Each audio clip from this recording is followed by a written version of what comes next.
In this Sikha, the Rebbe is going to be discussing Yosef's question to his brothers when he reveals himself to them, and he says, Ani Yosef, I am Yosef, ha'oid avichai, is my father still alive? And the Rebbe is going to discuss what exactly Yosef meant with this question.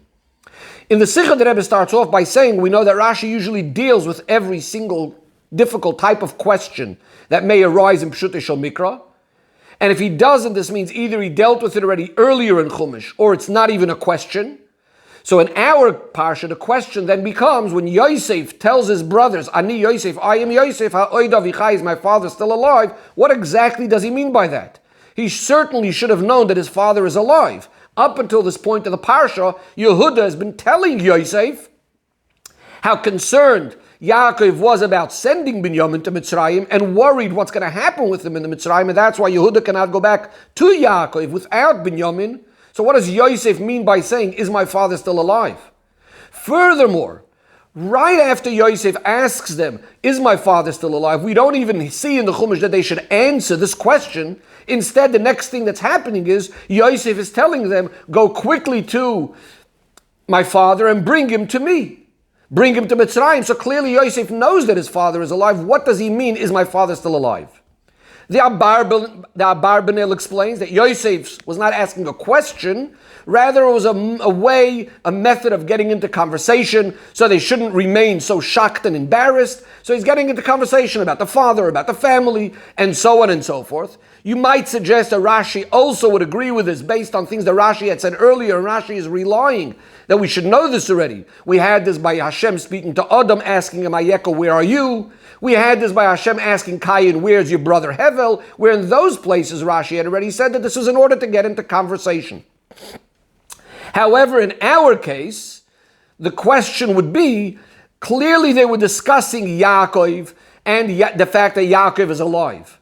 And therefore, if it's about getting into conversation, Yosef could have very easily start off with asking about their families and things like that, rather than asking the seemingly irrelevant question, is my father still alive? The Rebbe says, seemingly we would be able to say that the word ha'oid avichai is rather than a question, it's more of a statement of astonishment, of wonder. Wow, ha'oid avichai, is my father still alive? And we do find this in other places in Chumash as well. One example the Rebbe gives is where Avraham says about himself, Halaven meir shana yivolid, wow, am I going to have a child at 100 years old?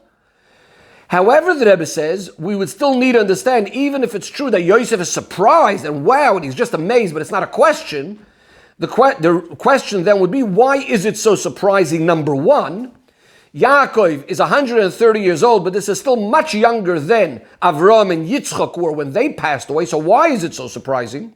Also, how is this connected to the first point he said, I am Yosef, is my father still alive? Why does this follow immediately?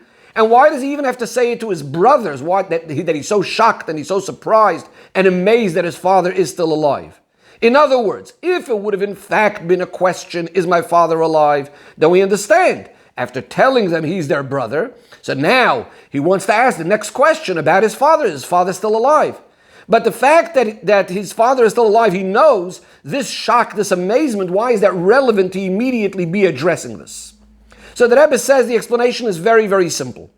We find earlier the Rashi explains that Yaakov was not being comforted all these years because Hashem had only made that people should forget about that of someone that had passed away, but rather than someone that's still alive. Since Yosef was alive, Yaakov could never be comforted. And this is what Yosef is saying. It's one statement. Ani Yosef. Since I am Yosef, I've been alive the whole time. Wow, has my father been enduring such suffering the whole time? Could my father withstand so much pain, so much suffering, mourning for me the past 22 years for his child that he loved so much?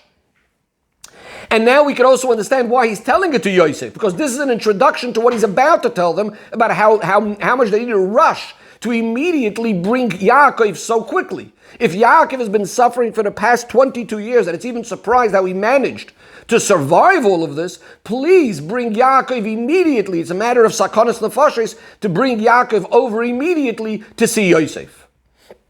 The Rebbe says, if this is the way what Yosef is telling them, we can now also understand why Yosef keeps on repeating again and again and mentions the point that Hashem has sent me over here. Hashem has sent me on a mission over here to supply you with food, etc., etc.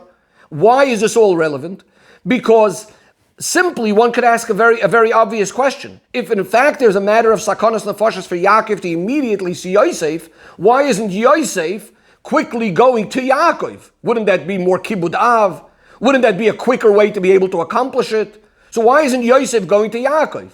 This is why Yosef keeps on mentioning a number of times the fact that I'm here wasn't by choice. Hashem has sent me here, and therefore I can't leave, but quickly bring my father here so that we could see each other and it won't be a danger for him. So again, in summary, the Ha'od Avichai was both a surprise in the sense that, wow, how has my father been alive, suffering for so long?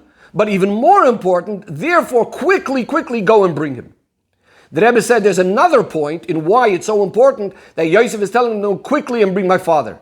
Rashi had said earlier already that the reason why Yaakov was mourning for Yosef for 22 years was because of his own lack of kibud av for 22 years when he was away from home in the house of Lavan and so on.